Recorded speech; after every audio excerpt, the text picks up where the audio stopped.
ঐ বিহুৰে বতৰত তাই আছে বেজাৰত। হেৰাই যোৱা সকলোকে আমি মনত ৰাখিবলৈ চেষ্টা কৰো। বিহুৰ সময়ত আহা এপাক বিহুকে নাচো। এই হেন সময়ছোৱাত আমাৰ চুমি বাইদেউ কেনেকৈনো পাহৰি থাকো। চুমি মানে চুমি বৰা বিশাল ফুকন হেয়া। পোন প্ৰথমতে ৰঙালী বিহুৰ শুভেচ্ছা জনাও। হেপ্পী ৰঙালী বিহু চুমি বাইদেউ। হেপ্পী ৰঙালী বিহু তাৰ্কিক ভিন্দৌ। এণ্ড হেপ্পী ৰঙালী বিহু বিশাল ডাঙৰীয়া। ভাল লাগিল অসমৰ ৰাইজে পাহৰি গলেও তোমালোক তিনিজনে যে সিহঁতক মনত ৰাখিছা, শুভেচ্ছাটো জনাইছা, বহুত ভাল লাগিল, বহুত ভাল লাগিল। পাহৰিলে হ'ব না ছাৰ, জেলত নথকা হেঁতেন এতিয়া অসমত থকা হেঁতেন এনেকা নাছিলে হেঁতেন নে বাইদেউ গৰাকীয়ে। নাচি নাচি ভাগৰি নপৰে। বিশাল ফুকন ভাইকে ফচাই দিয়া চুমি বাইদেউ এতিয়া এই ৰঙালী বসন্তৰ সময়তো জেলত। আৰু তেখেতক উদ্দেশ্যি এটা বিহু গান ফটফটাই ওলাব আমাৰ মুখত। হয়নে আয়ো মজাচোন। ছাৰ ৰেডি 1 2 3 প্ৰথমে প্ৰণাম চুমি বৰা বাইদেউ। জেলতে বিহু নাচি আছে। দ্বিতীয় প্ৰণাম বিশাল ফুকন ককাইদেউ। খবৰ বাৰু আপোনাৰ কেনে? কোন জলতে কপফুল খোপাত যে নাই, খোপাত যে নাই। জেলৰ ভিতৰত নাচি আছে আমাৰ চুমি বাই। জেলৰ ভিতৰত নথকা হেঁতেন আমাৰ চুমি বাই, আমাৰ চুমি বাই। বিহু প্ৰগ্ৰামত নাচিলে হেঁতেন উৰাই ঘূৰাই। বিহু প্ৰগ্ৰামত নাচিলে হেঁতেন উৰাই ঘূৰাই। কি ফেণ্টাষ্টিক গান গালা। তাকে ছাৰ, কেনেকৈনো পাহৰি যাওঁ এখন চিনাকি মুখ। হে প্ৰভু কৃষ্ণ, নকৰিবা প্ৰশ্ন, উত্তৰ নহব শুদ্ধ। চুমি বাই আজি বিহু নচা বন্ধ। খেতা ইফালে বিশাল ফুকন, ইফালে তাৰ্কিক। উপায় নাই ছাৰ, সেইবাবে সকলোকে শুভেচ্ছা জনোৱাৰ লগতে অসমীয়া নৱবৰ্ষ আৰু বাপতি সাহোন ৰঙালী বিহুৰো শুভেচ্ছা জনালো তেখেতসকললৈ। শুনিতো নেপাব, দেখিতো নেপাব, হ'লেও আৰু আমি আগবঢ়াইছোতো শুভেচ্ছাটো, হয় না? সেইটোৱে বহুত। সেইটোৱে বহুত। আৰু কি লাগিছে? মজা মজা মজা। ঠিক আছে, আমি গান শুনি বঢ়িয়াকে। এতিয়া আমি এটা খেল খেলিম। তোমালোকক যে কালি মই কৈছিলো, সেইটো খেল ছাৰ, মই আমুক কিন্তু তামুক নহয়। য়েছ, সেইটোৱে খেল। তো গাইজ, আপোনালোকেও খেলিব পাৰিব এইটো খেল। বহুত চিম্পুল হয় আৰু খেলটোৰ নাম দিছো আমি মই আমুক কিন্তু তামুক নহয়। এটা উদাহৰণ, মই মুকেশ কিন্তু আম্বানী নহয়। বন্ধুসকল, কেনেকুৱা লাগিব খেলটো? ছাৰে মুকেশ কিন্তু আম্বানী নহয়, মই সলমান কিন্তু খান নহয়। তাকে ভগৱানৰ আশীৰ্বাদত মই নৰেন্দ্ৰ কিন্তু মোদী নহয়।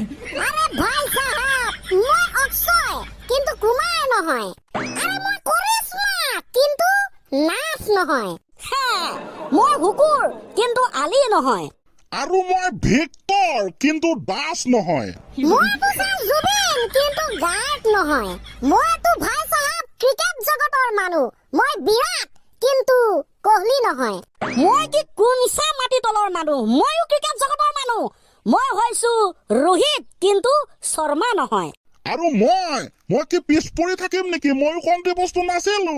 মইতো শচীন হয় কিন্তু তেণ্ডুলকাৰ নহয়। বঢ়িয়া ছাৰ, বঢ়িয়া ছাৰ। মই পিছে ক্ৰিকেট জগতৰ মানুহ নহয়, মইতো সংগীত জগতৰ ব্যক্তি। মোৰ নাম বহুত আছে। মোৰ নাম অৰিজিত কিন্তু উপাধি সিং নহয়। সেইটো জগতৰ পৰা চাবলৈ গ'লে মইও কমটি বস্তু নহয়। মইও এজন অসমৰ নামি দামী ছিংগাৰে হয়। মই হৈছো ভৃগু কিন্তু কাইটছপটো নহয়, বাচি গ'ল।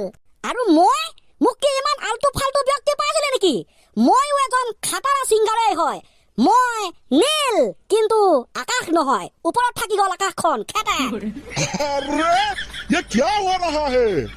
ये तो सर एक गेम का कंपटीशन हो रहा है। गेम का नाम था तो मैं আমুক কিন্তু তামুক নহয়।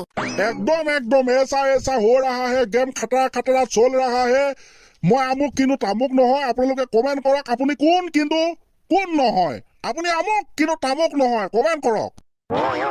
ভাল লাগিব কিন্তু নাই গাইস। আপুনি আমুক কিন্তু তামুক নহয় কমেন্ট পালে। ভাল লাগিব ভাল লাগিব। তাকে স্যার টাইমো যেহেতু হৈ আহিছে গতিকে একেবাৰে শেষৰ পৰ্যায়ত আপোনাক এটা সাধু কথা শুনাম স্যাৰ আজি শুনিব? শুনিম কিয় নুশুনিম? এটা স্যাৰ আইসক্ৰিম বেপাৰীৰ সাধু। এদিনাখনৰ কথা গৰম দিন যেহেতু আহে আইসক্ৰিম বেপাৰী এজনে ফুলকে আইসক্ৰিমৰ ডব্বা এটা লৈ পেপে পেপে পেপেকে বজাই বজাই আইসক্ৰিম বেচি আছিল। তাৰপিছত এটা আইচক্ৰীমৰ দাম আছিল 10 টকা। তেখেতে আইসক্ৰিম আনিছিল 100টা। এখন গাঁৱত সোমালে 10টা বিক্ৰী হ'ল আৰু এখন গাঁৱত সোমালে 20টা বিক্ৰী হ'ল আৰু এখন গাঁৱত সোমালে 20টা বিক্ৰী হ'ল 50টা শেষ। মজা ইনকাম হলেই 500 টকা। খৰচটো বাদ দিছো। তাকে স্যাৰ আৰু এখন গাঁৱত সোমালে 30টা বিক্ৰী হ'ল আৰু এখন গাঁৱত সোমালে 20টা বিক্ৰী হ'ল তাতো 50টা টোটাল 100টা খতম।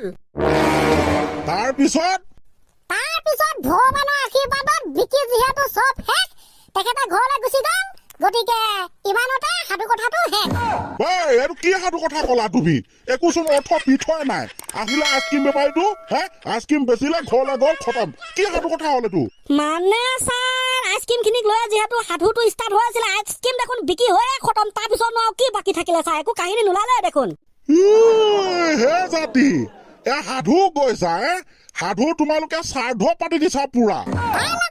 মস্তি সাধু হ'ব নাই নেলাগে। দুবাৰ স্বাৰ্থ পাতিব নেলাগে সাধুৰ নামত। সাধু খতম। যিহেতু গৰম দিনো পালেহি এবাৰ আইচক্ৰীম আপোনালোকে খালে নাই কমেণ্ট এটা কৰিবচোন। সেইটো অৱশ্যে পাৰে কৈ দিব। মই কিন্তু খোৱা নাই আজিলৈকে। আৰু আমিও খোৱা নাই খাম কাইলৈ পৰহিলে। ঠিকে আছে কাইলৈ পৰহিলে জাহানিকে পৰা খাই থাকিবাগে। আজিলেতো ইমানে আছিল। চুমিৰ পৰা কিহঁতে শুভেচ্ছা জনালে। তাৰপিছত মই আমুক কিন্তু তামুক নহয় খেলখনো খেলিলে। তাৰপিছত সাধু কথাৰ এখন শ্ৰাদ্ধও পাতিলে। তো ইমানতে আজিলে শেষ হৈছে আৰু দেই। একদম বঢ়িয়া স্যাৰ। তেন্তে ইমানতে বাই বাই।